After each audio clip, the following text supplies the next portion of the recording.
ভালোবাসতে পারে না, কোন মুসলিম রাসূলের চেয়ে কাউকে বেশি ভালোবাসতে পারে না। মহানবী হযরত মুহাম্মদ সাল্লাল্লাহু আলাইহি সাল্লামকে নিয়ে ভারতীয় পুরোহিত রামগিরি মহারাজ ও বিজেপি সাংসদ নীতেশ রানে কর্তৃক কটূক্তি ও ধর্মীয় অনুভূতিতে আঘাতের প্রতিবাদে বিক্ষোভ মিছিল ও সমাবেশ করেন জীবননগর তৌহিদি জনতা।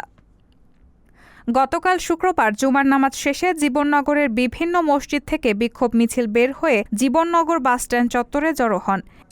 এরপর মুক্তমঞ্চে সংক্ষিপ্ত সমাবেশ শেষে মোনাজাতের মাধ্যমে সমাবেশ শেষ হয়। মনে করে তারা বাংলাদেশের চতুর্পাশে ঘিরে রেখেছে, আমরাও বলবো আমরাও ভারতের চতুর্পাশে ঘিরে আছি। সমাবেশে জীবননগর বাসস্ট্যান্ড জামে মসজিদের ইমাম সাইফুল্লাহ বলেন, ভারতে মহানবী সাল্লাল্লাহু আলাইহি সাল্লামকে নিয়ে কটূক্তিকারীর ফাঁসি চাই। আমাদের নবীকে অপমান মেনে নেব না। আমাদের জীবনের থেকে দামি আমাদের নবী। আর যদি এই নবীকে অপমান করা হয় আমরা কোনোদিন সহ্য করব না। যদি জিহাদ করতে হয় তাও করব। অতি দ্রুত কটূক্তিকারীদের গ্রেফতার করতে হবে। কটূক্তিকারীদের শাস্তি না দিলে বাংলাদেশের প্রতিটি মুসলিম রাস্তায় নেমে জিহাদ করবে।